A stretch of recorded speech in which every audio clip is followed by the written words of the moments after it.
आप सभी का आज की इस क्लास में स्वागत है। आज हम सीखेंगे प्रश्नावली 3.3 का 11वां और 12वां प्रश्न। इस वीडियो को पूरा देखने के बाद आपको ये कैसी लगी वीडियो के कमेंट बॉक्स में ज़रूर बताइए।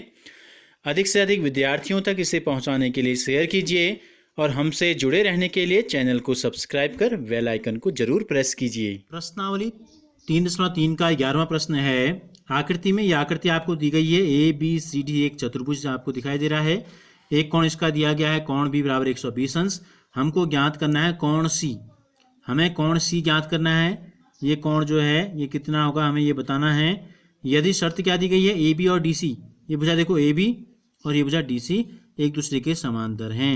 तो चूंकि हमें क्या ज्ञात करना है C, हम लिखते हैं क्या दिया है हमको, दिया है AB भुजा समांतर है DC भुजा के। AB समांतर है DC के। देखो इसको हम आगे बढ़ा लें अगर इस प्रकार से इन भुजाओं को, रेखाओं को, ये तो ये दो भुजाएं समांतर हैं और ये जो खड़ी भुजा आपको दिखाई दे रही है इस प्रकार की BC, ये एक तिर्यक रेखा है जो दोनों समांतर रेखाओं को काटते हुए बढ़ रही है। दिया है ये, तथा BC एक तिर्यक रेखा है। BC एक कैसी रेखा है, तिर्यक रेखा है। तो कल मैंने आपको बताया था, दो नियम हमने आपको बताए थे। दो समांतर रेखाओं को जब एक तिर्यक रेखा काटती है तो इस तिर्यक रेखा के एक ही ओर के अंतःकोणों का योगफल दो समकोण होता है। इसलिए कोण B धन कोण C बराबर होगा 180 अंश। समीकरण नंबर 1 क्यों होगा, कारण भी आपको लिखना पड़ता है। ये है तिर्यक रेखा के एक ही ओर के अंतःकोण, एक ही ओर के अंतःकोण। अब कोण B का मान रख देते हैं, कितना है कोण B का मान है 120 अंश। कोण C हमको बताना है बराबर 180। कोण C बराबर 180 धन 120 यहाँ जाएगा तो कितना हो जाएगा, ऋण 120। तो कोण C बराबर 180 में से 120 गया तो कोण C का मान आ गया 60 अंश। तो हमसे क्या कहा गया था, इस आकृति में कोण C हमको ज्ञात करना था, तो इसका मान आ गया 60 अंश। अब 12वां प्रश्न देखते हैं। आकृति में P और S की माप ज्ञात कीजिए। एक चतुर्भुज आपको ये दिखाई दे रहा है P और S। देखो PQRS एक चतुर्भुज आपको दिया गया है। हमें क्या करना है, P और S का मान ज्ञात करना है। यदि दिया गया है SP समांतर है RQ के, और फिर हमसे पूछा है यदि आप R ज्ञात करते हैं तो क्या P को ज्ञात करने की एक से अधिक विधियां हैं, ये हमसे पूछा गया। तो देखो दिया है, क्या दिया है हमें, SP समांतर RQ। देखो SP और RQ कौन कौन सी भुजाएं हैं, देखो ये है SP भुजा।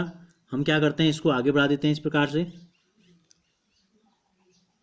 और RQ भुजा है ये।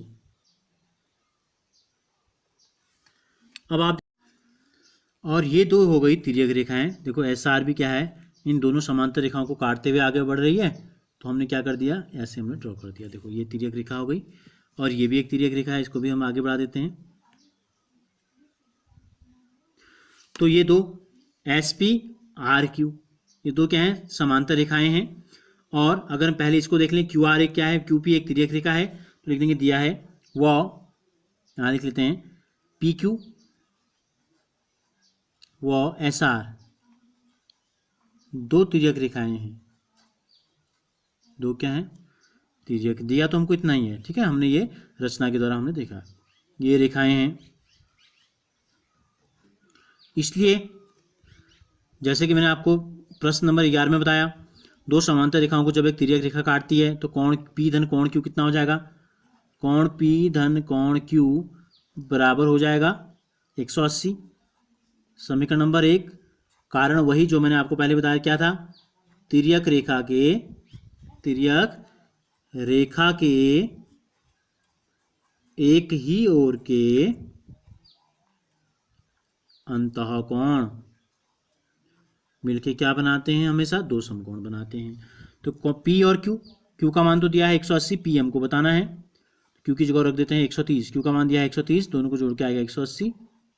तो कोण पी का मान हमको पता चल गया कितना है 180 ऋण 130, ऋण 130 घटाएंगे कितना आ जाएगा 50। तो इस प्रकार से हमको दो कोण पूछे थे, पहला कोण हमको पता चल गया 50 अंश, कोण पी का मान हमको क्या पता चल गया 50 अंश हमको पता चल गया।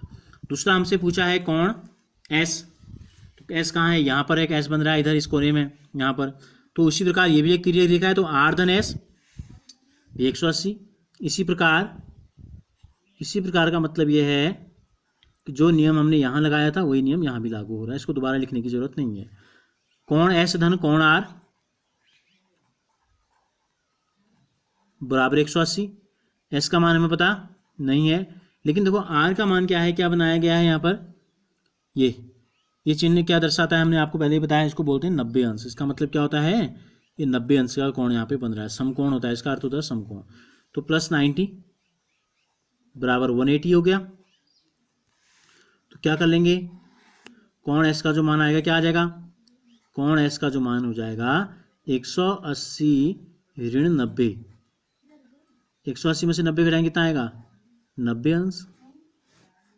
तो दूसरा कोण भी हमको पता चल गया, कोण एस का मान भी 90 और कोण पी का मान आ गया 50 अंश। फिर हमसे क्या पूछा है, एक तो हमसे दोनों चीज़ें पूछी थी, उसके बाद हमसे कहा है यदि आप आर ज्ञात करते हैं, आर तो हमने सीधे मान लिया कि क्या है समकोण है, तो क्या पी को ज्ञात करने की एक से अधिक विधियां हो सकती हैं। देखो पी को ज्ञात करने की एक से अधिक विधियां क्या हो सकती हैं, हमने क्या किया, पहले हमने आर निकाला, आर से हम पहले एस निकाल लें, हम पहले क्या निकाल लें एस। देखो ये एक चतुर्भुज है, तो चतुर्भुज का एक कोण 130, ये 90, ये भी हमने निकाल लिया 90, तो चौथा कोण अज्ञात हो जाएगा एक्स मान ले इसको, चारों को जोड़ेंगे तो कितना आएगा 360, चतुर्भुज का कोण योग गुण, तो उससे हमको एक्स का मान निकल जाएगा, यानी कि पी का मान निकल जाएगा। तो एक से अधिक विधि हो सकती है, हाँ हो सकती है, एक से अधिक विधियाँ हो सकती हैं।